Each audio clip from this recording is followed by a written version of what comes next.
What hit me straight away is how unregulated the whole industry is. You meet people with excellent qualifications and you meet people with a 4-week CELTA, and they can earn the same money. Research basically found that the stuff I learned in the classroom, not only was it not necessarily relevant, but it actually gave me the wrong advice for what I needed to be able to do. So I had to unlearn it. You put a bunch of students in a room, you put a teacher in a room who's never been there. On what level is that a logical way to learn the target language? Nobody in the room knows the target. What the hell is English for engineering? Yes. There are thousands of different types of engineering. But as soon as you get into more specific things, then it's a very different world. So I think that's important. ESP is not one thing, it's an umbrella term. The idea of needs analysis, as we've had in the past, is disappearing very fast. I don't need to go in and do a needs analysis anymore. They do it by themselves.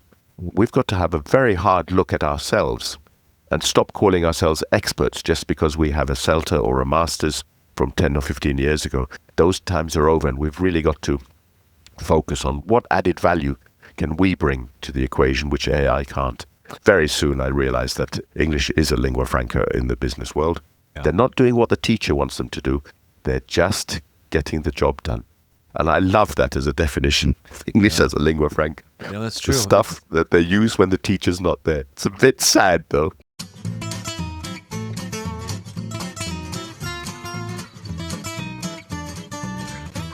This is the Teacher Talking Time podcast.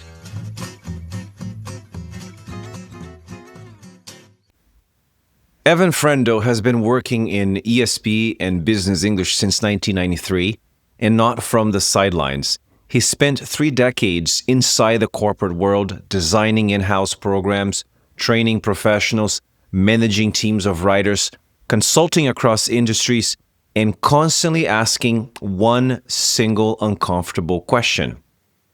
Does what we teach actually match what people do at work? Based in Berlin, Evan divides his time between training, writing, consulting, working with clients around the world. He's also authored several course books and methodology books, including How to Teach Business English, which is a text that has become a staple in teacher training programs. Evan has watched business English evolve from course books and presentation skills to business English as a lingua franca, to learning in the flow of work, to AI-driven support, to a world where teachers are no longer the only gatekeepers of language expertise. So, folks, this episode is not just about ESP. It's also about relevance. It's about whether the communication that we practice in classrooms today resemble real workplaces. And it's also about what happens to our profession if it doesn't.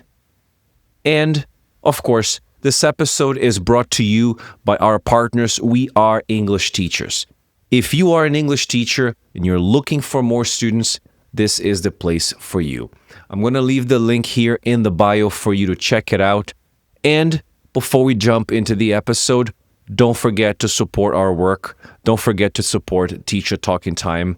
And the best way for you to do this is by subscribing to our channel, sharing with friends, family, other employees or employers, co-workers. This really, really helps us grow the show. Thank you very much, and I really hope you enjoy this episode. All right, I'm very interested in your career because it seems to span from corporate training, ESP materials development, BELF research, which was a new for me more recently, consulting. I know you've also been working across a bunch of different industries, like the maritime industry. And a lot of teachers know your books, and we were just chatting about this earlier today. But very few people understand the evolution of your thinking, and this is something that I'm deeply interested in. Right. You know, how your time in these real workplaces reshaped your own understanding of English, the language, and how that kind of fed into BELF. So before we jump into the research and talk about all of that, I would love to begin with like the personal journey that led you there. Okay. When people ask you about what you actually focus on today, how do you describe your work? I think that depends on who I'm speaking to be honest. This is a bit of an eclectic profession. But I started in the British Army, actually. So I spent 11 years in the Army. I had a degree in engineering, and I was happily working away as an engineer. And then we decided to leave. I got married to a German, and I stayed in Germany. And then English teaching was one option. And I think what hit me straight away is how unregulated the whole industry is. Massive industry, lots and lots of money. And you meet people with excellent qualifications, and you meet people with a 4-week CELTA, and they can earn the same money. And this sort of threw me a little bit, because engineering has certain professional milestones which you have to go through in order to go up to the next stage. Most professions do, medical professions, engineering, whatever. And I think that's something which threw me a little bit. Anyway, I started off by teaching in language schools here in Berlin. I live in Berlin. And I was lucky because I was picked up by somebody in one of the big international engineering companies, Siemens. And they had a massive in-house training program. And I was lucky enough to be employed full-time within Siemens, working for a school, in fact, called LTS, which was Mark Ellis, Adrian Pilbeam, Phil O'Connor, Christine Johnson. These are really big names from the 80s and 90s. So I was very lucky. And this was a big in-house training program. I think we had something like 100 trainers all over the place. And I was lucky because I learned about corporate training from the inside as opposed to from a language school. And I think that was a big lucky break, really.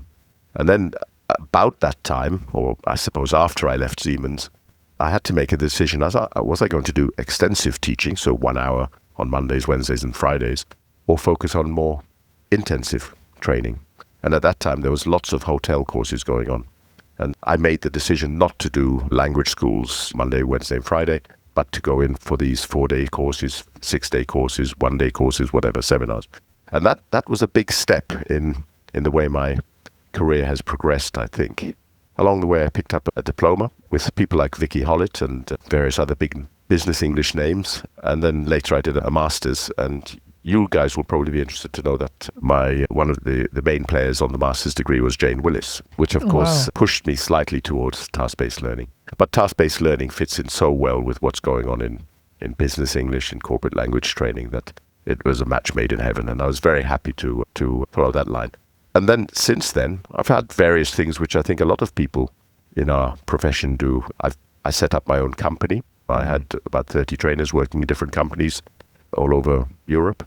I started doing some writing for publishers. They knock on your door basically as soon as you become known through conference talks and things, and they say, can you do this materials writing? And of course at Siemens I'd been doing a lot of in-house materials writing. And then I got into various projects. There were assessment projects, so I became the chief examiner for an ESP exam at, I suppose it would be Pearson now, English for Accounting.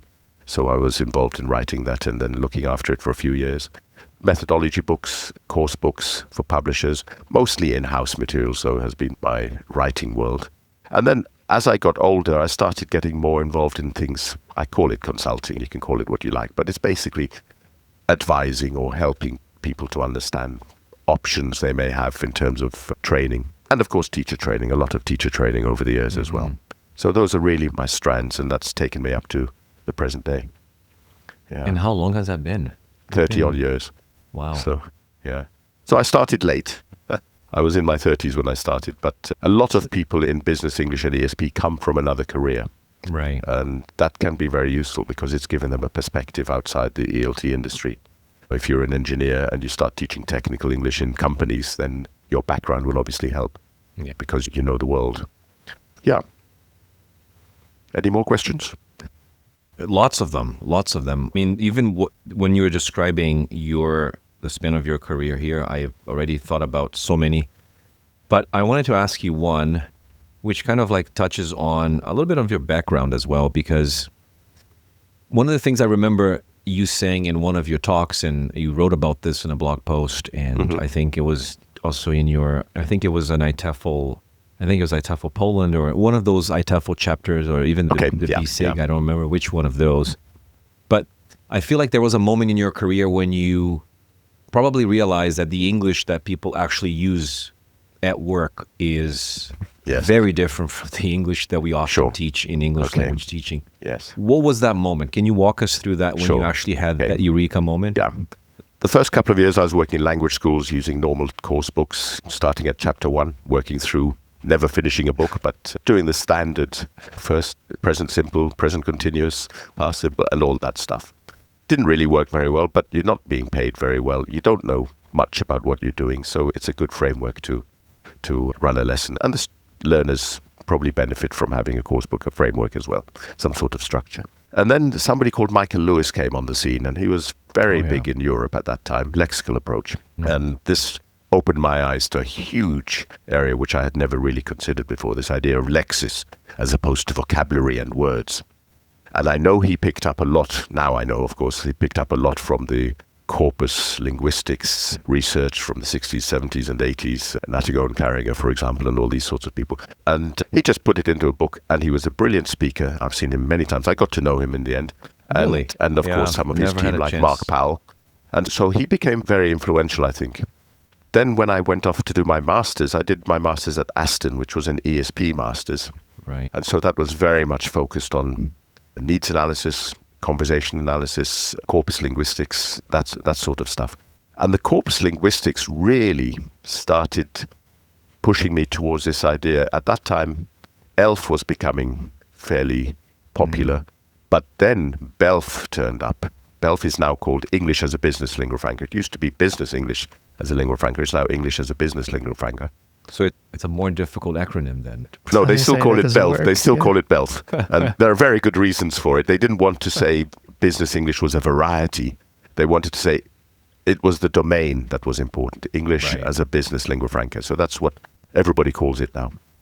And that really came home to me in so many ways. It made complete sense because what it was describing was exactly what I was seeing in companies every single day. And I spent my time going to meetings, observing meetings, and then taking people out and saying, maybe we could try this, maybe we could try this. Everything was very much needs-based. It was very much based on observation of what was going on in the company. It was not, I know what you guys need. You need presentations training? I've got a Right. book on presentations training. There are 1,000 different sorts of presentations. So you go along, you watch these things, and then you listen to peer feedback and so on.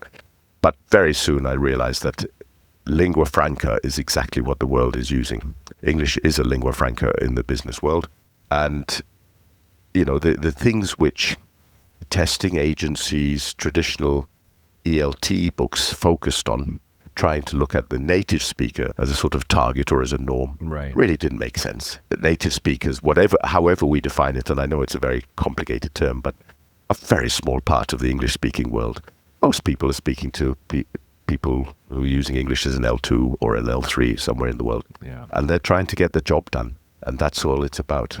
And I think BELF research, one of the key things was this idea that we're working with users of English. We're not working with learners.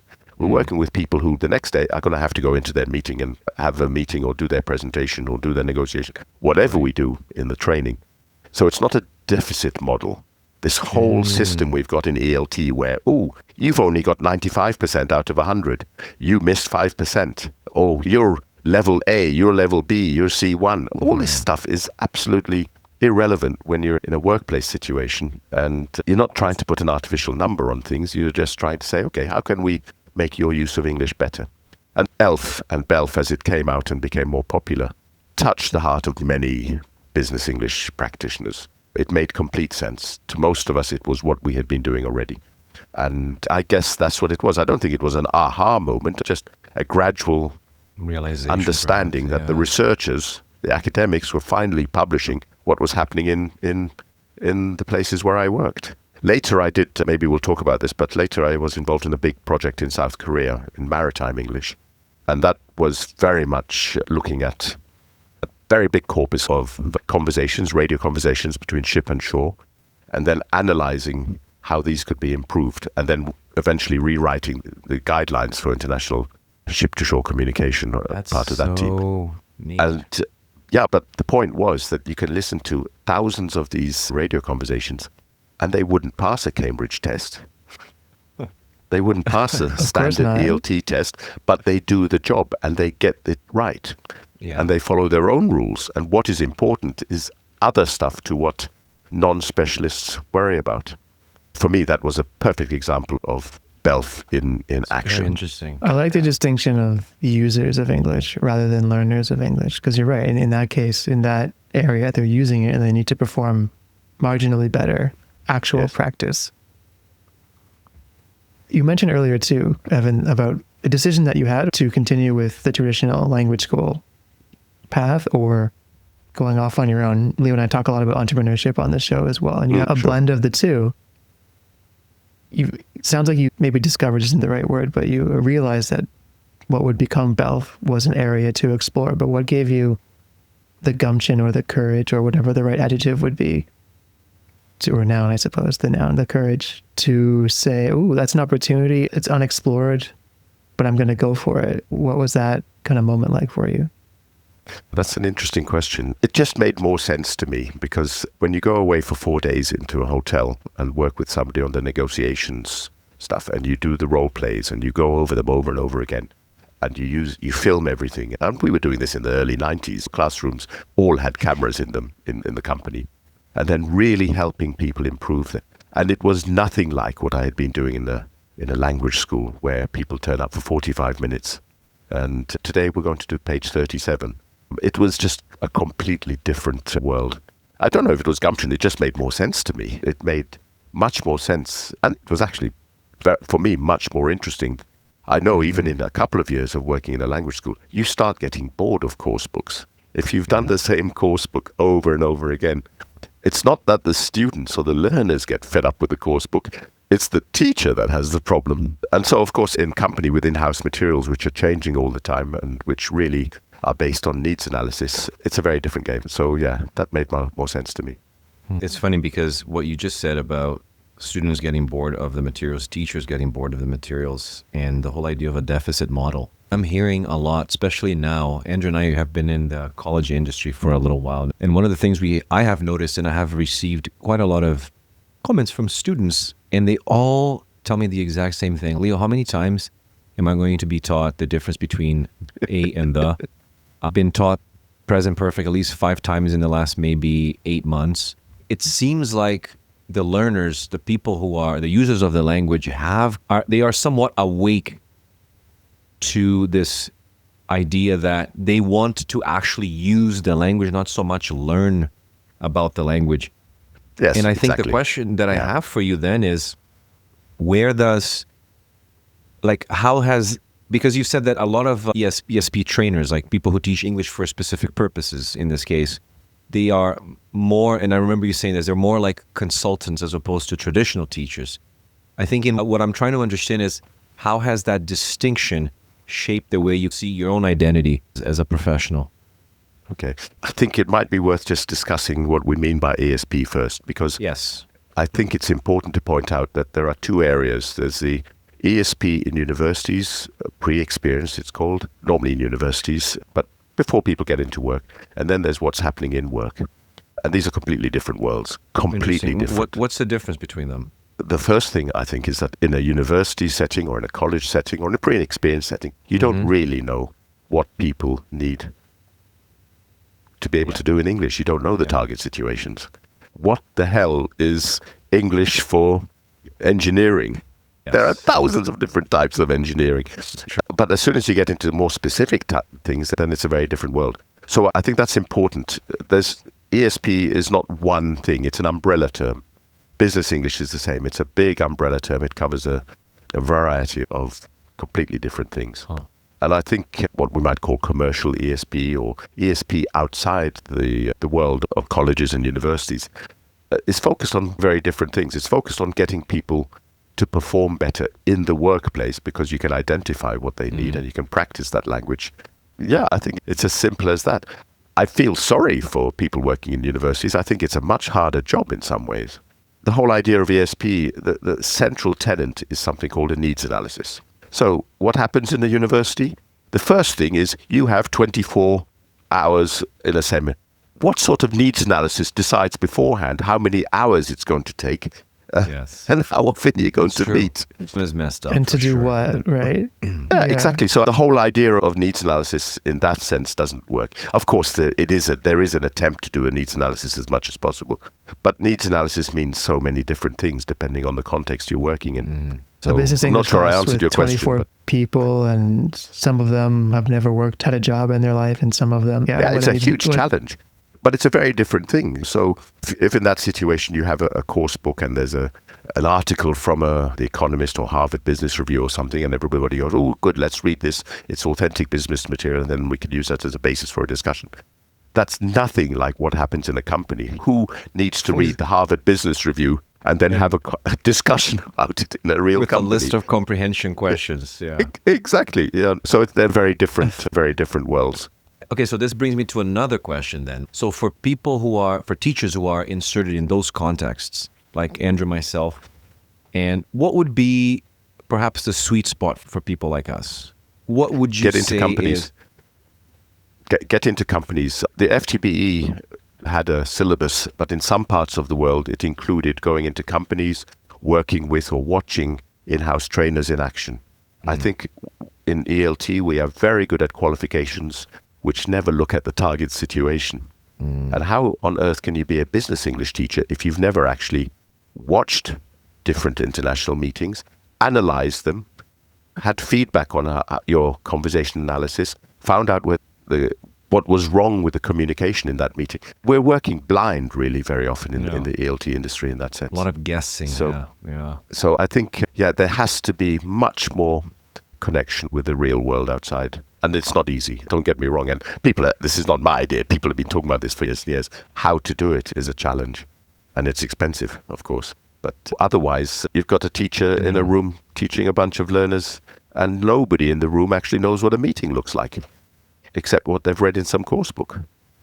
I've been talking to a lot of freelance teachers lately, as I do every day. And the one thing I keep hearing is how frustrating big platforms can be. We all know who they are: the low rates, the commissions, the algorithms, the lack of control, and in some cases, even having teachers work against each other. But working together, Abby, is how you and I met. And if you don't know, this is Abigail Fulbrook, the founder of weareenglishteachers.com. Abby, can you tell us what makes weareenglishteachers.com different?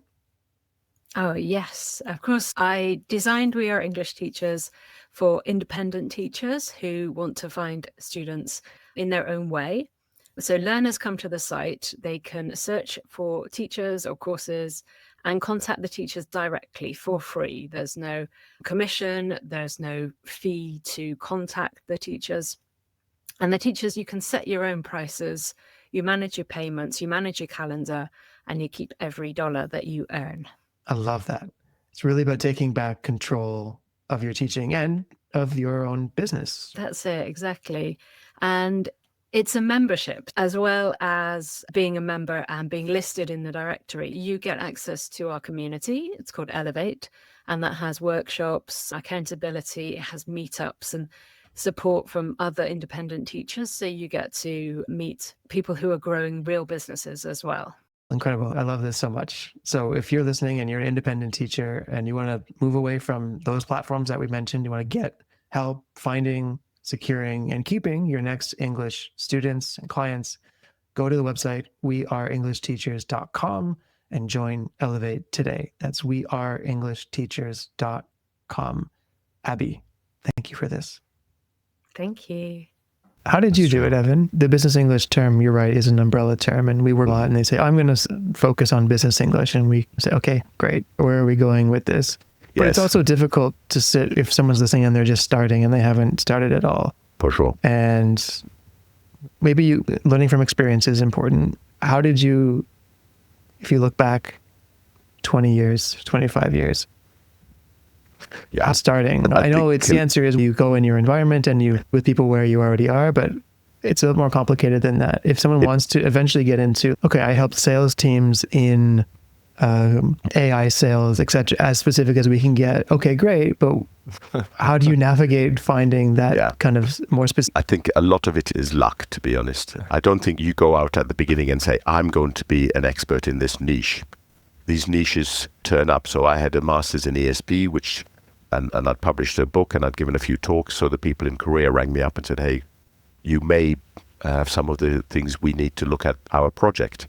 I think there's a number of things people should do. I think if you're starting off, you should definitely spend some time getting to know this industry and really understand that working in a university is not the same as working in a language school, and that's not the same as working in-house in a company. It's not the same doing one-to-one for one of the big online providers now. There are many different contexts which we work in, and I think the first couple of years should be spent somehow just getting some experience, understanding what's going on, because it's a big industry. There's no such thing as what is a business English practitioner. As I said, what I do is very little in common to what somebody in a university might do, and we both call ourselves business English practitioners. I think then what's important is people say select your niche, and that I think that's it comes to you eventually, but there's no next week I'm going to have it in my diary a shopping to make list that decision. item. It's not as simple as that. But I think networking is really important. You have got to build up your network, which is why the big organizations like TESOL, IATEFL, Asia TEFL, all these things are absolutely fantastic. And of course, networking in HR, learning and development conferences. We don't only, business English practitioners are not only in the English teaching business, they're in the training and learning and development world and HR world. So you've got to network in both of those. I think benchmarking is very important. So comparing yourself to what other people are doing and comparing, always saying, okay, that's good. I can take some ideas from that. That's not very good. I don't want to be like that.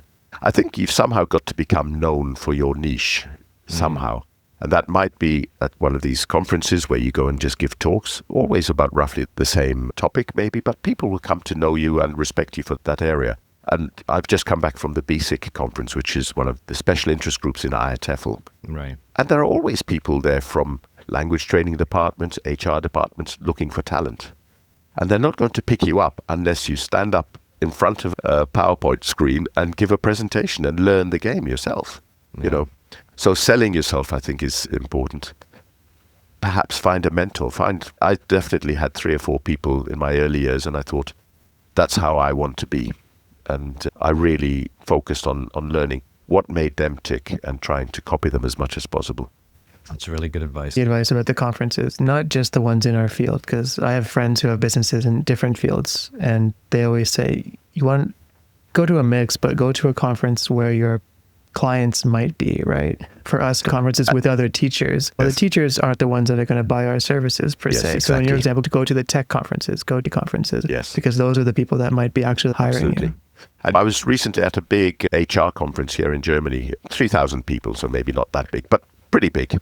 All the big business English schools were there. They don't come to IATEFL, they don't come to TESOL, they don't come to any of the ELT conferences. They're all there with very big flashy stands selling to their clients, because that's where they position themselves. They see themselves as part of the learning and development industry. They don't see themselves as part of the ELT industry. And I think we are in a huge danger in ELT side of it, of thinking we know everything about language learning, and these people are just moving on and skipping us completely, ignoring us, because we're not relevant to the real world in some ways.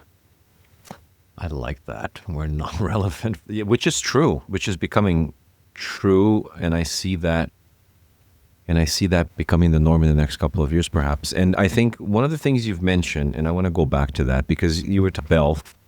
Yes. And mentioning, if my understanding of BELF now, after you've talked about it, is that it's not a variety. It's a resource. It's more of a resource. Yes, totally context specific. Exactly. Right. So what works in one context would be totally inappropriate in another. So emergent, there's all these words, flexible, emergent, hybrid, all these words, very intercultural, intrinsically intercultural, says Alessia Kogo. Right.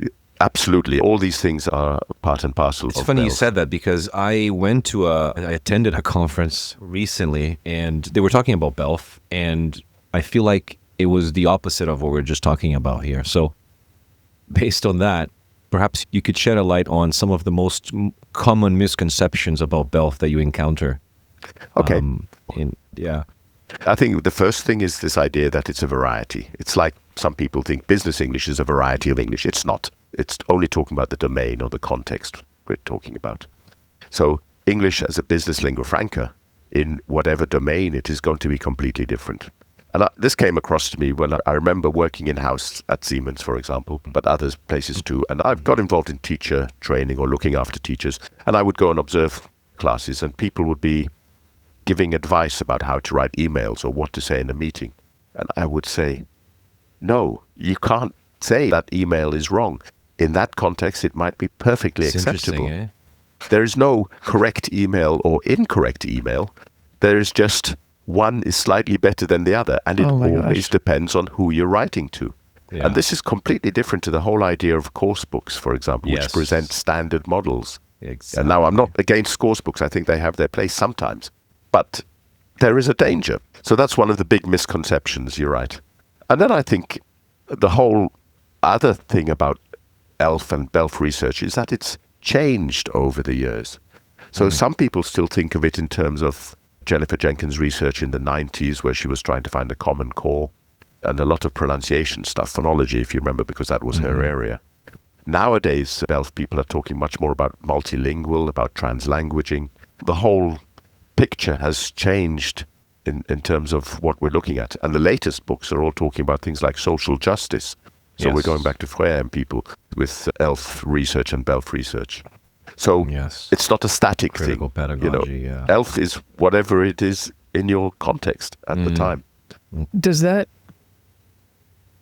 I'm just thinking critically, does that make it easier or more difficult to apply? Is that a vague?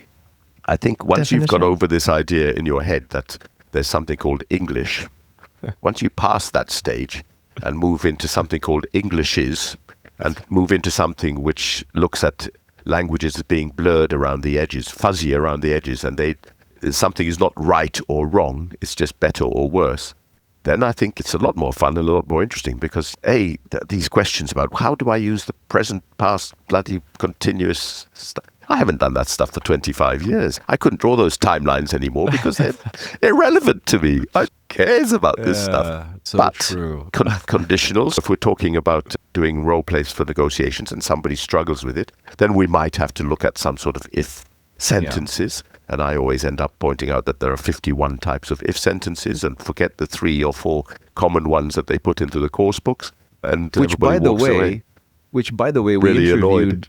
I don't know if you listened to that interview, but we interviewed Graham Burton, who basically Yeah. demystified this whole idea that they were called first, second, third, and fourth. Yes, he's edition. he's one of the really good articles. I think in Yes, ELTJ. yes, No, I yes. think yes, absolutely. And I love that I've he- quoted It was him a- many times. And basically, Yeah, he said they called it the zero conditional because they forgot about it. Like they Yes, already had exactly. 1, 2, 3. Yeah. The whole thing about conditionals is so complex. Well, yeah, he was it is. like the way people speak, and this is like generalizing again, but the way people speak is way different than the way people write. So as well, That's important as well. Mike McCarthy was the one who introduced it to me about this whole idea that spoken grammar and written grammar are completely different things. And when somebody explained that to me the first time, that was one of these eureka moments because I thought, that's why. And of course, most of the standard course books still present written grammar as grammar. But they're only talking about written grammar. Spoken grammar has very different rules. And it's even possible to teach spoken grammar because how do you teach someone to ellipses? These things are part and parcel of normal Yeah. human conversation. You might be talking about ellipsis in terms of communication strategies and Yeah. how it can lead to miscommunication, for example, if you do it too much, or you might want to do it on purpose Yeah. to bring in ambiguity into a negotiation so you can't be pinned down. These are all tactics. But that's not from a grammar perspective. That's from a communication strategy perspective. I want to go back to ESP now because you've kind of Sure. drew the distinction between different types of ESP, the two types of ESP and BELF.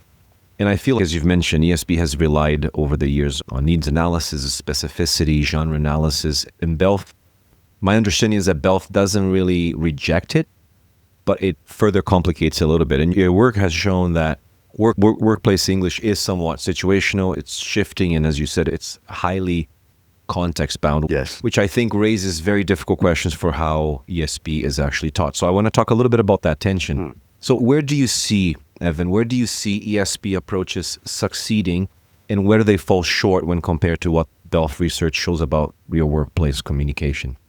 I think it depends what you're looking at in your needs analysis.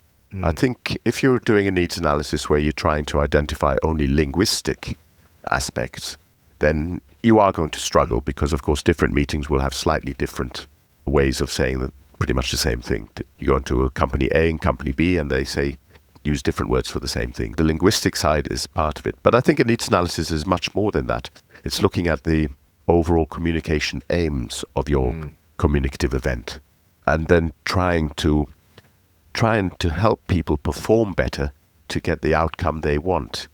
Language may only be one part of that. Yes. So that's the way I would see it. I think needs analysis, there's another issue with needs analysis. I've spent 30 odd years doing needs analysis. I love it. I've spent more time listening to other people working and writing down things about what they're saying than I have worked myself. So I love it. I've got shelves full of long reports about how this department operates and how this department operates for the teachers and the writers, the materials writers and so on. I'm a big fan of needs analysis.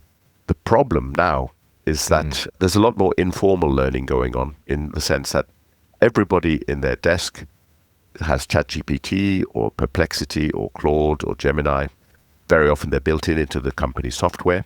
Very often there's a language tutor either provided, internal only or external. You can use any one of the big language tutors provided by ChatGPT and so on.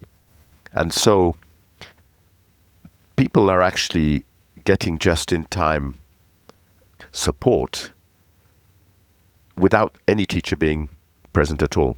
Right. And they're getting totally relevant support for very specific areas which a teacher could never come in as an outsider and be able to help with. And so the whole idea of going in, doing a needs analysis, the ADDIE thing, to analyze, and then you design your course, you develop your course, you present your course, and then you evaluate it. That's going with AI tools, because the needs analysis, people are generating their own content. This whole idea of, ChatGPT, teachers can use it to develop content, that's already over. That lasted 3 years. Yes. Learners are developing content now. The teacher doesn't have to learn how to do content because the learner can do it. And there are websites explaining to people how to develop their own language learning content and what sort of prompts to ask and so on.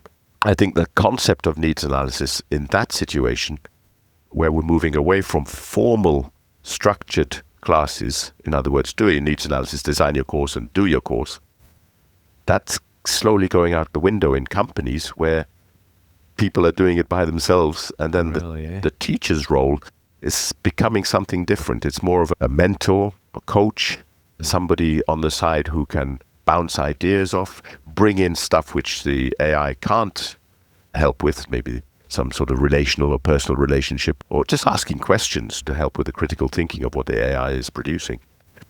But the idea of needs analysis, as we've had in the past, is disappearing very fast from what I'm seeing, because I don't need to go in and do a needs analysis anymore. And they do it by themselves. And they get the language support by themselves.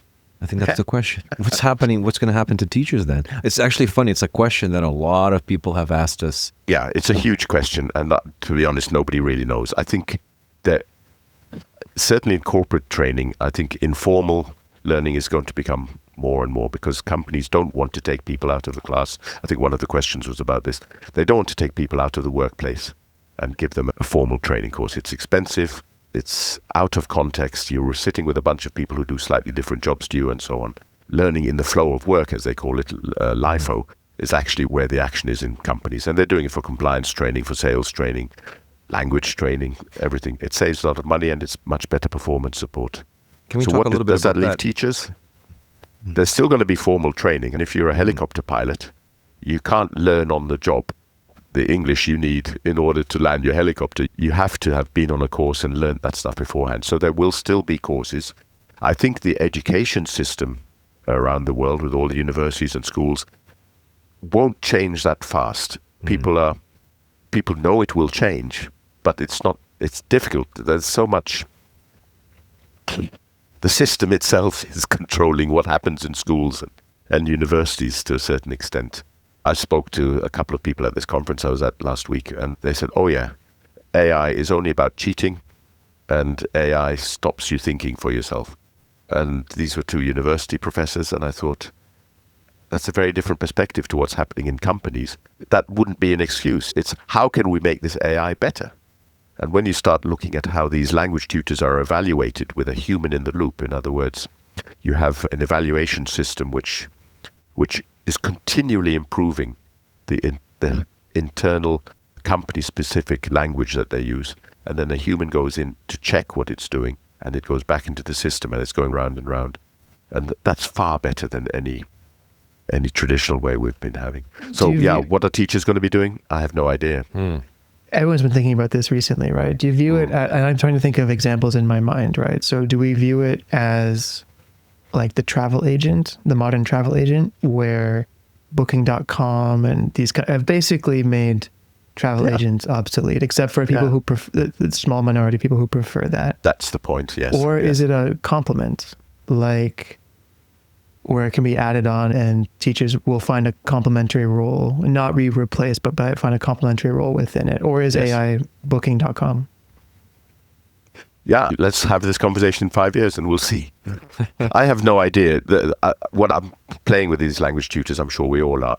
And every time I switch on the latest version, it's fantastic compared to the one that I used 2 months ago. They are really very good. But learning is still a social thing. And whereas some people will be able to learn on the job just because they've got the performance support on the job. And if they learn or if they don't learn, it doesn't matter. They're getting the job performance support to do their jobs. But learning and all the social side and the relationship building side with people, I think we'll still need people. I think one of the problems, though, is that we've always seen ourselves as, well, we're the people who can teach this stuff. But actually, most teachers I meet haven't been trained to do this. We teach them how to do critical thinking, and we don't know how to do it. Or we're going to teach them how to use these AI tools, and the teachers are normally weeks behind what the learners are doing. Yeah. And so I think we've got to have a very hard look at ourselves and stop calling ourselves experts just because we have a CELTA or a master's from 10 or 15 years ago. I think those times are over, and we've really got to focus on what added value can we bring to the equation which AI can't. And AI is changing every single day. Yeah. That's funny you say that, because that was a question. I was talking to someone and she said to me that this is a question that she was asked in an interview recently, is with the advent of AI and everything that we have, what tool, what resource can you offer that AI cannot offer us?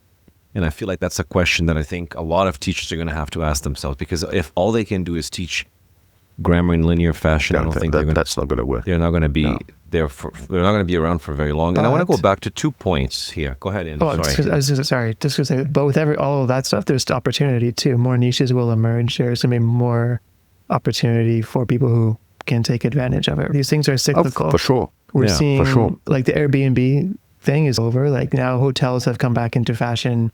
They're cheaper. I was saying to my class this morning with Uber in Toronto, when Uber started, it was super cheap so they could penetrate the market. Everyone loved it. Yes. And now it's expensive and people are going back to taxis. I think there's Zoom fatigue with learners. Yes. Not everybody, but like you said, Evan, people want to go back to the social element of a classroom.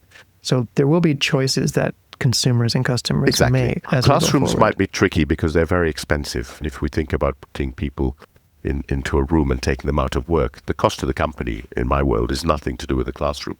It's to do with them not being available for work. So, this is such a big industry, and we're talking about millions and millions of learners, each in their own little context. And I don't think there's a simple sort of prediction or answer which can cover everything. In some places, AI and language tutors will do a phenomenal job. In other places, they just won't be seen as relevant. So, I don't think there's one answer. I think there's probably hundreds of answers to this question of what will we be doing in a few years' time and what teachers will be doing. I want to go back to 2 things that you've mentioned. The first one was informal learning, and the other was learning in the flow of work. Perhaps you could tell us a little more about informal learning. What is considered informal learning? Is it like learning from YouTube, learning from podcasts? Is that what it is? Part of the problem is Somebody calls it the jingle jangle of terminology. There's so many different terms for roughly the same thing in our business. I don't know why we're so good at it. So there are lots of different ways of thinking about this. The way I think about it is that informal learning is the unstructured learning that takes place perhaps without a teacher present. So it's not going into a class at a certain time. It's doing it outside the class. You can call it incidental learning. You can call it out of class time. And then there are subset like digital learning, informal digital learning of English. Yeah, informal for me is basically not being structured by a teacher. Okay. But when you go into that, of course, there are many different types. You could have the micro learning of something like Lingua, where somebody sits down on the train to work every day and does 10 minutes of structured learning. Micro learning, that is structured learning within... But it's less formal than going into a classroom and sitting down with a teacher present. Within the umbrella of informal learning. In that sense, yeah. Okay. So that would be one end of the spectrum. The other end is implicit learning, where you're just going into meetings, chatting to people, and somehow you learn about stuff and you're not even conscious. And in the middle, there are other ones like maybe incidental learning, where you come across a word and you say, "Ooh, that reminds me of something," or you notice it because you've seen it before, and that helps you to learn. So I think there's a whole range of what we mean by informal learning. Right. I can give you an example of a course where this really came home to me. I was doing some maritime. I had a group of young officers, I think about 40 or 50 of them, and they were on a ship in the South China Sea doing a 3-week course. And I was in my room in Berlin, and I had them for a few hours. I think it was a day at a time. Every week I got 1 day for English teaching. And when I looked at this group, what I found was some people were native speakers, but native speakers, in other words, they had grown up speaking English, but this was not an English I could understand. It was some country I'd hardly ever heard of. Some of them were very poor English speakers, but somehow these people had to work together and do their training course together, which was all in English. And so what happened was there's sort of peer support, helping each other. Some people are using apps to help themselves learn and translate in time. Some people are learning. The native speakers who speak with a funny accent might be learning that when they speak like that to people who are not such good communicators, they have to accommodate. They have to learn how to change the way they speak and so on. So everybody on that ship is learning informally and improving their communication skills. But I couldn't tell you what each specific one did, because it wasn't a syllabus. There's no assessment of what they achieved. What was the outcome? All these things which we love in our business with these grades and marks and how well did they do. It wasn't as simple as that, because sometimes this was about intercultural communication and learning how to communicate with people from different cultures. Topics to talk about. People coming from very different backgrounds suddenly find that some topics are taboo in one culture and not in another culture, and so on and so on. So that, for me, was a very good example of informal learning. Everybody was learning on the job. Right. Those that needed to used other support like apps or ringing me up, but those who didn't were learning other things anyway. Yeah. The other term that you've mentioned, which I learned the first time after reading one of your, I think it was a blog post that you wrote about, and I think you talked about this in one of your plenaries, was the concept of learning in the flow of work, which I think one of the things you've just mentioned now is that learning in the workplace often happens in the flow of work, as you described, so not in the classroom. Exactly. So Yes. Perhaps you can tell us a little bit more about that, and how does this shift of learning in the flow of work affect what ESP teachers need to focus on today? Okay. This is a Josh Bersin term, so it came out from the L&D world that I'm aware of. I think 2018, something like that, he wrote down. And it's this whole idea that you're learning while doing. You're learning on the job, which is actually the sort of target of all learning. If you can do that and you don't have to take people out away from their job, then you're going to save a lot of money and so on. So you're learning in the flow of work. You're trying not to take them out. So in a sense, it's another way of thinking about informal learning in the workplace. Right. Except that the informal might include this stuff like the micro-learning, which learning in the flow of work might not. What Josh Bersin and others do emphasize, though, is that you still need some sort of mentor or guide on the side. Even if it's just for reflection, for the teacher to come up to somebody and say, hey, what vocabulary came up today? Or that email you wrote, tell me about it. Did anything challenge you? Was there anything interesting in there? Just to remind people to do the repetition that we know is so useful in language learning and so on. So this idea of reflection on what you have learned is part and parcel of this whole LIFO idea. It's not just a matter of solving the problem and moving on, because you might come to the same problem next week and you haven't remembered anything. It's learning from your experience. So this is experiential learning. This is the Kolb cycle of doing something and then reflecting on it. So that's as I understand LIFO. I'm sure there are many experts out there listening to this who are pulling their hair out now and saying, yes, but that's not what we think it means. But for me, it's learning on the job. When I worked full-time in-house in companies, the best learners we had, the best students, were the people who didn't come to English lessons but learnt on the job. Imagine you have to take part in international negotiations with Japanese people in Tokyo and you're German.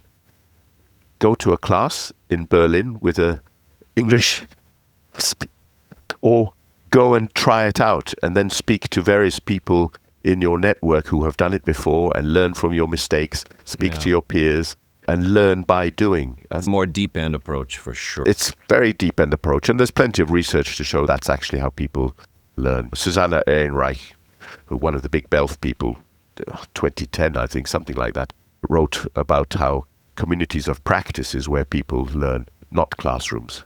Because communities of practice are places where people learn. That's part of the whole meaning of situated learning, learning by doing. It's honestly, this is all fascinating. And I think everything you're saying to me like connects back to task-based language teaching and the idea of learning. It is. It's totally, doing. yeah. I was going to say that. That's why task-based learning for me was really made a lot of sense. First of all, it freed me from all those McNuggets that I had been dealing with for a couple of years, but actually, it just made so much sense. As long as you can do the needs analysis and find out what tasks people need. So I'm talking about the long idea of the strong TBLT, then it's lots of people are doing it all the time in business English. They don't even know they're doing it, but that's exactly what they're doing. Do a presentation, so they try it out, you give them feedback or the peers give them feedback and they try it again and they reformulate and they try it again and they try it again. There's no secret to this. We can call it what we like, but actually it's just learning, as people have done for thousands of years. Try it until you can do it. I want to go back to some of the research that I think in one of your talks you described some of the most recent research on BELF, and you talked about Thai companies, European banks. I remember you mentioning something about small talk analysis, and I remember, correct me if I'm mistaken here, but one of the findings is that there was some sort of consistency in terms of the patterns in how workplace communication really functions.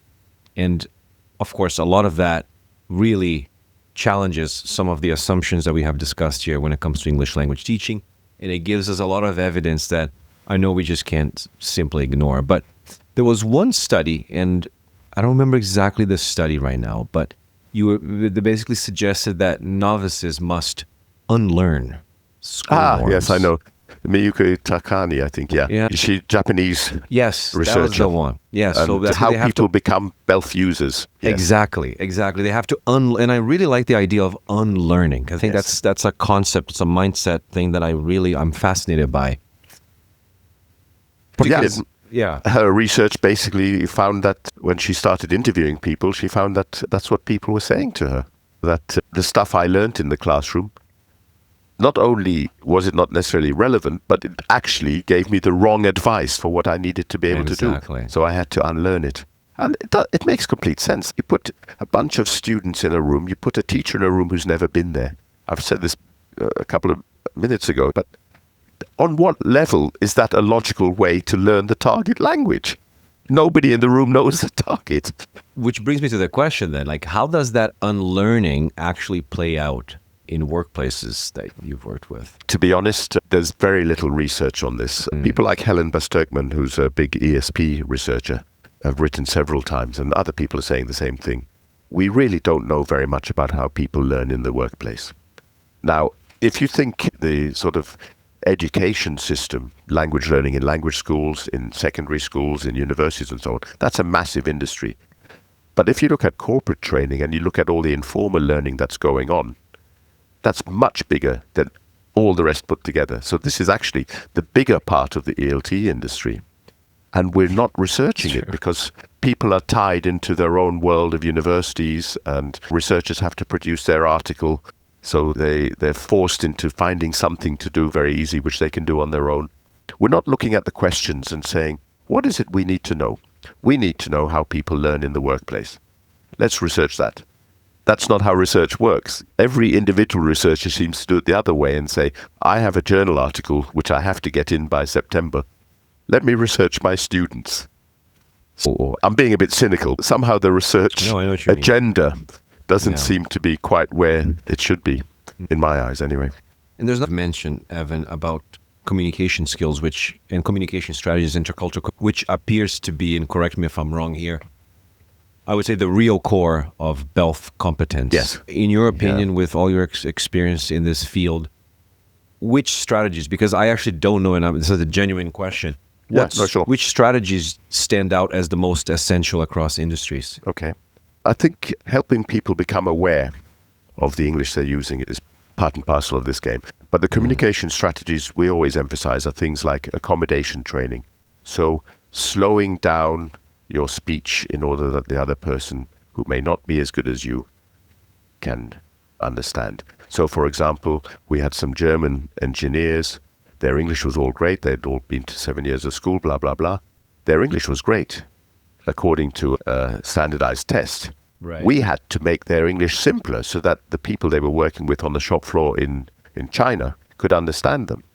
So accommodation skills is one big strategy. Another one is redundant language. This means even if you think the other person has understood you, you keep repeating yourself. You say the same thing over and over again in slightly different words. And that's a skill which has to be learned because people don't do it. Yes. I'm not repeating myself over and over again to you because I'm assuming you understand me. But if your English wasn't as good as it is, that's a strategy I would be using. Paraphrasing, summarizing, checking understanding, all these things are communication strategies which don't come naturally. So in a sense, these are the strategies that we would teach a native speaker who has to go and work in a foreign country somewhere, a non-English speaking country, I should say. That is slowly becoming part of what's happening in company training, where I've certainly had people join my courses because they realize that just because they can present in English doesn't mean that they're going to be understood. Interesting. What's wrong? And so we have to work with their language and do all these strategies to help them get across to an international audience. So I'm not saying for a moment that native speakers are all bad international communicators. That's not the case. But some are. They shout a little louder. They talk faster. It's not a focus on proficiency then. It's a focus on communicative competence, right? That's the point. Yeah. It's not about the things which we are very good at in testing. Yes. We're very good at telling people, oh, it's C2, therefore you have to use more complicated language. Yeah. Right. It's funny, eh? Oh, wow. Sad. Earlier you said that as teachers, sometimes we need to remove ourselves. Okay, maybe we're not the experts in the areas that we think we are. For sure. Yeah. But those areas that you just mentioned, is that where we do need to be the expert then? Yes, I think that's fair. But I think we have to be in contact with what some people call domain experts or expert insiders. So if I have an email at a new company, I wouldn't say this is right or wrong. I would go to somebody who can do it already in the company and say, what do you think of this email? And learn about it. And I think that's part of our role. If we're working in-house, then we really have to understand how that group of people use language. So, yeah. It's funny you mentioned native speak or even proficient speak. The German engineers that you mentioned were highly proficient, it sounds like. When I lived in Costa Rica, I worked for a Swiss language school called Lingua. They had a franchise I started in Lingua. Yeah. Did you? Okay. Yeah. And I don't know how it works now, but they had those booklets with say this and then say this and then we go around and everything. But speaking of like really case specific needs analysis, like we went to they had lots of still do tech places there. So Intel, HP, Oracle, all these kind of, we would go there. And generally speaking, like most of and you're right, we get in the room, they're on their break or they go away from work. So it's the opposite of what we're talking about. And so there's different people with different roles and nothing's aligned.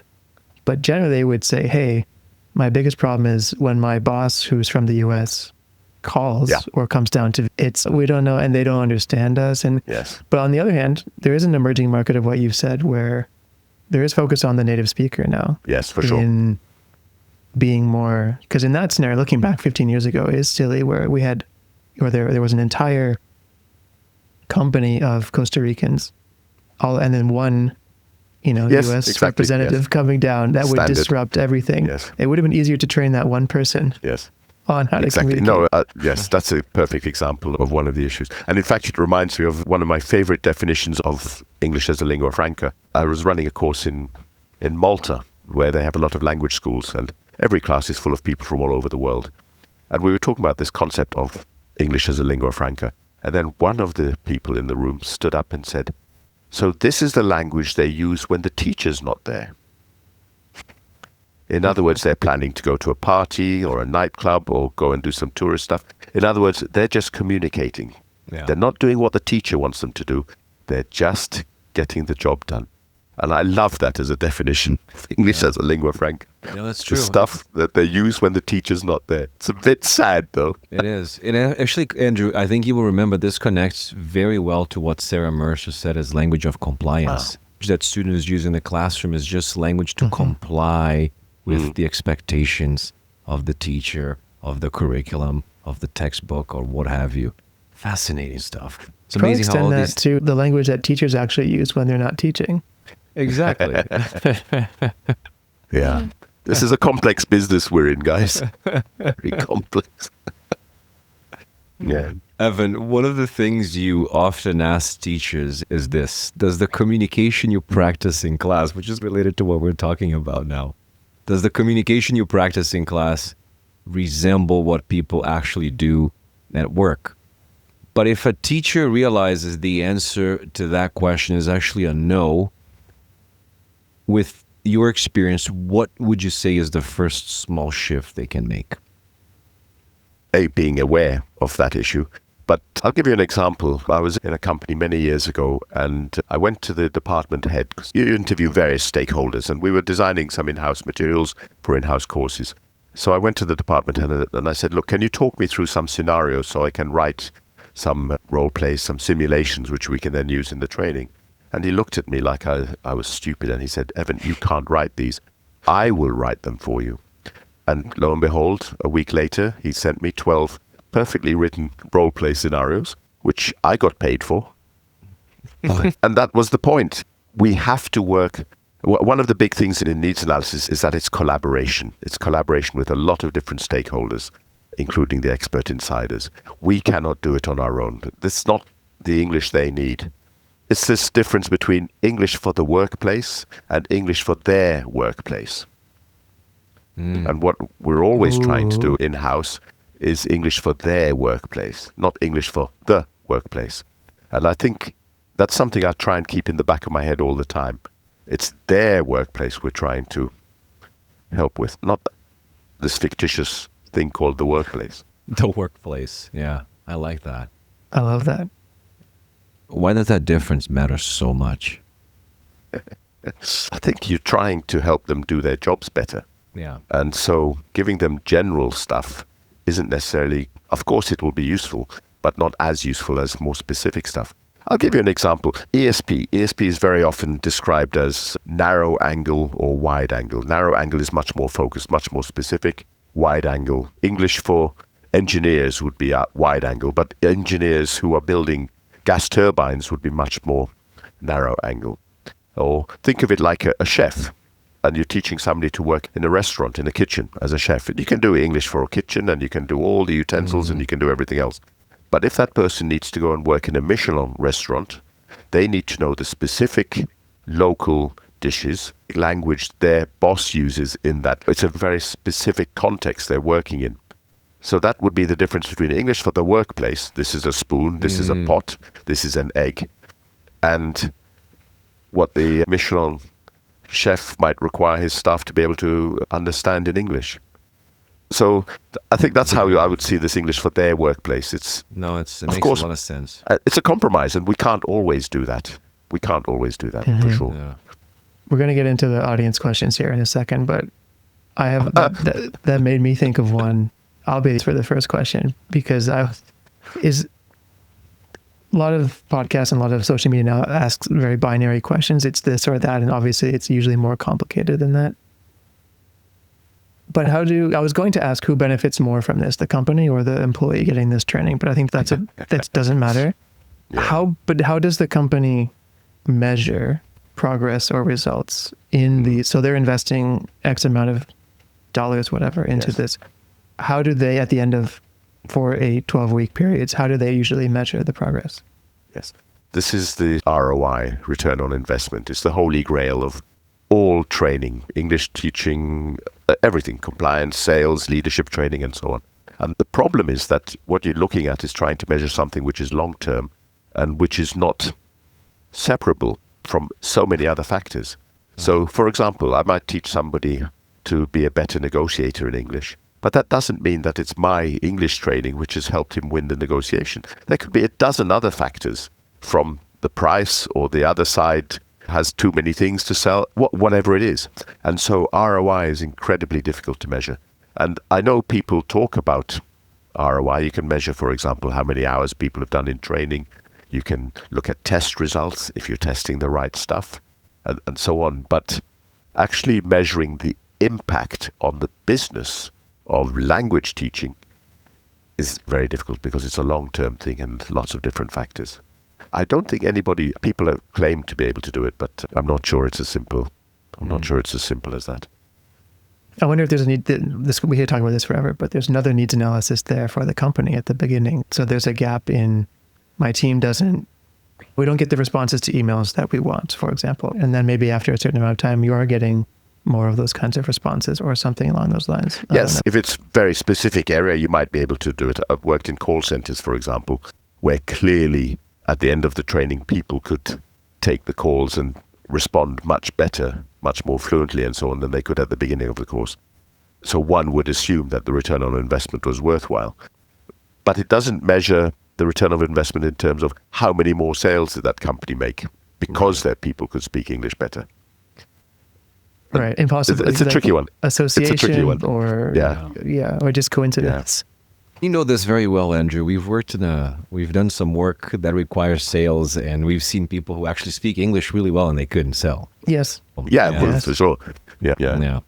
I think this is actually my personal question, just so it's questions from the audience, but I'm also part of the audience too. And as we were chatting earlier, Evan, and you wrote How to Teach Business English, and I think you mentioned 25 years ago. I had forgotten how long ago that was. And it was, I think I read that book in, I'm not going to give out my age here, but it was around 2003 or 2004. Yeah, that's about when it came out. Yeah. That's right, yeah. But I should tell you, when I was very proud of that book. It was a real break to be able to write that for Pearson. Scott Thornbury, in fact, was my mentor and guide behind the scenes, and Jeremy Harmer was my editor, so I really had the dream team helping me. Yeah. But what was interesting with that is I sent copies to all my friends and relatives saying, look what I've achieved. And one guy, Simon Geeve, who worked at Leicester University at the time, just simply wrote back that, Evan, an optimistic title. And he summed up everything about that book in one sentence. How to Teach Business English. Nobody knows. It's not as simple as answering this one question. It's an optimistic title. And he'd been in this business a lot longer than me, and he really knew what he was talking about. And that stayed with me for the whole of my teaching career. That would have been a good Reads review, eh? An optimistic title. Yeah. Just that. But if you were now, with all your experience, knowing that there's not one way of teaching business English, if you were tasked to redesign a book on how to teach business English or business English from scratch, grounded in BELF, what would it prioritize? I think the way we look at intercultural training has changed a lot over the last few years. When I started, it was much more Hofstede, and we used to talk about something called cross-cultural training. In other words, the Japanese do this, the Germans do this, and let's see. And then we moved on to intercultural training, but nowadays we talk a lot more about transcultural training. And that's one area I think would need to be covered quite a lot. In other words, how do people actually adapt and change when they're speaking to people from different cultures. And by culture, I don't mean a national culture. It could be a corporate culture, professional culture. Genders have different cultures. In other words, how do you interact with different people, and how do you change as you talk to these people, as you interact with them? I think we'd have to have something on the technology. The technology is moving fast, but it's moving so fast that you could never get it in a book, because by the time the book came out, the technology would have moved on, especially something like AI. So I'm not sure how a traditional book could deal with the speed of change. And it really is disruptive, this AI. Internet was disruptive, but AI is phenomenal. So something in there would have to go. And then I think guidelines about these other roles we were talking about. So this coach or guide on the side, or mentoring, rather than just being a teacher helping people speak language. Maybe they're going to be using that in their own workplace, and then we're going to have to somehow motivate them, help them reflect, help them be critical about what they've been doing. Yeah, so something more about these other roles that we've been talking about that teachers are beginning to, or will have to deal with, because they won't be doing the traditional stuff. Yeah. Okay. Nice. Andrew, we have a question here from, I feel like these Let's dive three in questions have some sort of There's a couple that are like linked a theme. for sure, thematically. Evan, we got a lot of questions about what we touched on earlier, predicting the future, essentially. So Rochelle or Rachel Clark, I hope I pronounced your name correctly, asks, Rachel, what are the biggest challenges you foresee in the market over the next 5 years? How do you suggest ELT professionals navigate those challenges? And then Dylan Gates asks something similar. What can business English, future-proof, business English general, do to future-proof their roles? Yeah, I wish I knew. I think we just have to be open to new changes. We have to keep up to date as much as possible with what's going on. I think too many people are hiding behind these AI is cheating, or it's too complicated for me, I can't deal with it, or but I've got my classes and they don't need AI in the class, and so on. So I think we have to take risks. We have to be prepared to leave our comfort zones. But in which direction? Who knows? There's one phrase I use quite a lot in my talks. I can't remember who says it now, but it's a ship is, or what was it? A ship is safe in harbor, but that's not what ships are for. Yes. I've heard that before. And in other words, we've got to get out of this idea that, I'm nice and comfortable here. I'm comfortable. I'm in my language school. I'm doing this and this. Language schools are closing all over the place. Yeah. Massive ones closed in Germany last week. There's all over LinkedIn, people are saying, I haven't been paid for 6 weeks. And these are thousands of teachers. Wow. These are the big online players which are going bust. So this is hurting everybody. This is not... nobody has the answers. And when I think about these really big online platforms, Preply, for example, I went to their conference a few weeks ago, 14,000 attendees. Wow. This is something which we've never had in the past. In the biggest conferences are IATEFL and TESOL. Or TESOL. No, you can't even dream about these sorts of numbers. This is a massive industry. There's a lot going on. All I can say is keep your eyes open. But if you need to feed yourself from month to month, there are going to be months where it's going to be tricky. People are still making a lot of money out of this business, don't get me wrong. This is still a very big amounts of money, put it that way. Lots and lots of profit. I think, but it's not necessarily the teachers at the bottom of the food chain. There's opportunity where you said, Evan, about having people learn while working, or specifically here in Canada. Yeah. One of the gaps or one of the issues that we have is a lot of schools are still tasking or requiring professionals to come into schools, either on or in person, for 10, 20 hours a week. And it's impossible when you have a job and you have kids and you have to support your family. Yes. And we'll require, and then they missed the test. Here's another email. Of course they missed the test because they have a job. I don't know if you're familiar with NGen. I think it's more North America specific. Oh, yes. Katie Brown. Yes. Yeah. She's a bit of a star. Huge fan of their work. And they've hit this problem gap on the head where they're helping professionals work and learn at the same time. You don't have to leave your job to do it. And I think that's an opportunity that exists. Yes, and that's more vocational as well. So it's, I think one of the problems which we haven't talked about is a lot of the ESP world is about people at university level. But when you get outside into the real world, most people who need English are not at university level. Yeah. Very different needs, very different budgets and so on. And I think Katie's doing fantastic work. with Engine there. She is. And there's opportunity there for teachers too, because they have different, I don't know so much about it, but they have different tiers where learners the AI can customize your path. If you're a helicopter pilot, you're this, that, whatever, right? But there's different tiers where you can connect with teachers as well. So there's opportunity for teachers in those kinds of there is settings. opportunity. And we talked about niche before, and that's definitely an area. But I see people who have really niched down into healthcare and really focused on very specific training for specific types of nurses who work in certain countries. And then from one day to the next, budget goes, or the contract's cancelled, or politics says we're not bringing these people into the country anymore, and so on. So a niche is a good idea, but it's also a very risky idea if you pick the wrong niche. The wrong niche, yeah, absolutely. The best thing, I think, is to have very rich parents and perhaps a partner who's incredibly rich, or win the lottery. If you want to make money out of this. Yeah, I know that's not what your listeners want to hear. My favorite social media posts, my 5 tips for being successful in business. 1, pick a niche. 2, have a good offer. 3, blah, blah, blah. Number 5, have rich parents. Yes, have rich parents. It does help, yeah. We have another one here. From Alice, right? Alice, Another one from Alice here. She said she would like to learn more about how you like working. Basically, I think her context is she's working with C1 level students, business training. She's asking how you tailor your approach to meet their needs. And also, I actually find this part interesting. Where do you get your inspiration from when you're designing these programs and strategies? Yes. I think you can get a master's degree in our business by just writing "it depends" on every answer, but to every question.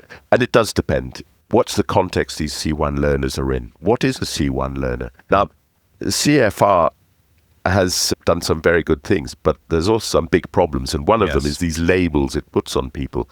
What does it mean, C1? So really, I would always say, go back to the needs analysis. Really try and understand what they need to be able to do in English. Speak to stakeholders, speak to expert insiders to find out what it looks like when they do it correctly in their area. So it's not only between you and the learner. That's only a very small part of a needs analysis. Once you've got that, you end up with a huge pile of different information. It's a bit like a jigsaw puzzle, and you're trying to put this thing together. But I think without knowing a context, a specific context, it's very difficult to answer a question like that. You've just got to do this information gathering, this data collection before you analyze the data. And the more data you can collect about the needs of your students, the more useful your analysis will be. Where do you get inspiration from? From the learners, of course, from their industry. The needs analysis might be a desktop research, so you're looking at other stuff.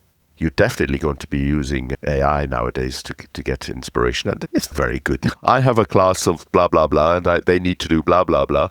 Can you give me 20 suggestions for a lesson? And at least 18 of them will probably be quite good. Or you might need to adapt them a bit, but so there's inspiration coming from all sides. A couple of years ago, I had a book project or a materials project. It was all e-learning. And it was my first contract. This was about 3 years ago, where they said you must use AI. Not you must not use AI. You must use AI to produce these materials, because we're only going to pay you for 2 days' work rather than 7 days' work. Wow. And of course, that was really my introduction to using AI seriously. And wow, does it help the materials writing process. I could do things on AI. As long as you critically use AI and you ask it the right questions and you compare it to different... Prompt it properly, yeah. You prompt it and you look at different AIs, and I'm talking about Gen AI here, but of course there's other things as well. But it is a fantastic tool, there's no doubt about it. Which of these AI tools have you been using the most? You've mentioned Gemini, ChatGPT, of course. What Perplexity is quite nice because it actually gives you, it's quite good for real references. ChatGPT still invents stuff. Just if you ever feel bad, just write, what has Leo Gomez written? And you'll get 20 books you've never heard of, which sound really impressive. And that's still happening, unfortunately. Perplexity wouldn't do that. It gives all the links and so on. Claude, I don't know, because of course in companies, they have their specific in-house AIs. They're not using the stuff which is outside, which people can then check their internal correspondence and so on, because you have no control on data if you use ChatGPT. So people have firewalls around these in-house AIs, Gen AI. The Koreans I was working with for ship-to-shore communication, they now have fantastic AI tools to help people learn those conversations, but you and I can't read them. They're internal. And their data is basically thousands and thousands of conversations which they've put into their database, and that's their database. And nearly every company is doing this. I feel like we need to bring you back just to talk about that, just to That's- talk about yeah. all of that and maritime English and needs analysis. There's so much more that unfortunately we didn't have time to get to because people already complain that the podcast is really I long. know. Yeah, but it let's is make it long, longer. yeah. Let's do one more because I think this is interesting. One more We've already question. answered it Okay. a little bit. I'm going to tweak it. Jama is asking about how you help companies shift from traditional pause and learn training to learning while working, which we've covered. Yes. But I think it's an important point of what does learning while working actually look like? And if a teacher to penetrate that market, do they need to have a tool? Do they need to develop their own chatbot or resource what does that actually look like? I don't think they need to develop their own chatbot. I think a lot of companies already have these things. They're using them. I gave a talk the other day and I had examples from various companies, and they have their own departments prompting these things to say, this is what we want an email to look like. You use these words, you don't use these words. And these are all over the place. If you speak to people in companies, they say, oh yeah, we use that. Or our co-pilot doesn't go outside, it's blocked, it doesn't share. So I don't think coming in with your own tool is necessarily the way to go. I think you've somehow got to, it's always the same with sales, you've got to find the right person to speak to. And then you've got to be able to persuade them that you are going to bring value to whatever it is they're doing. So if you go in and say, hi, I'm an English teacher and I have a CELTA, you're probably not going to get very far. But if you can somehow show that these are the problems they're having and you can bring in this expertise to help them solve those problems, so you're a solution provider, that might be the way. But it's very difficult. HR departments have thousands of people like us writing every day saying, hi, I can solve all your communication problems. And they're nearly always people with a 4-week or a 6-week initial teaching certificate. And the people in the companies all have masters in linguistics and things, and these people aren't serious. So if you want to do this in companies seriously, you're going to have to become an expert in it. You can't just assume that just because you grew up in an English-speaking country and you've done a 4-week TEFL course, that qualifies you to somehow do these things. It's a bit more than that. Or at least find out when their end of the fiscal year is and they have budget to spend and then attack. That's all. Yeah, there's all that side of stuff as well. Yeah.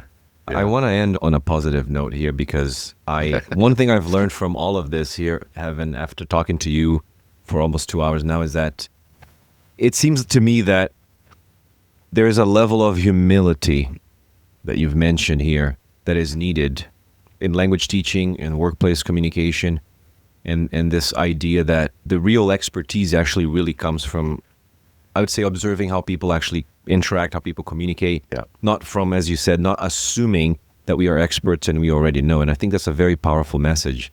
I remember you saying once that the more you learn, the less you feel like a wise guy. I don't know if I said that, but yeah. I feel like you did in one of your talks, and I think it was in one of your YouTube videos you said that. Yeah. I think the question I have for you is, what, based on your years of experience teaching, what has all these more than 30-something years in this industry taught you about expertise, about humility, and primarily what it really means to support people at work? To be honest, I think we learn more than them. That's something that stays with me. Every time I go in and I have a good session somewhere, I come out bouncing because it's so interesting and so fascinating. We are so privileged to go into people's lives in detail and maybe play a small part in helping them solve their particular problem or whatever it is, but it's a very small part what we do. And I would say, yes, humility is the way to do it. People have been learning languages for thousands of years. Let's pretend we've suddenly got all the answers. We haven't, because every time I go to a conference, there's somebody else saying, this is the method you should use, this is the approach you should use, let's not do any method at all, let's go post method. Nobody really knows the answer because it's always context specific. It's about people. So humility is a good way to end this. Yeah, thank you. Beautiful. Beautiful. Evan, thank you so much for this. Yeah, it was fun. Thank you.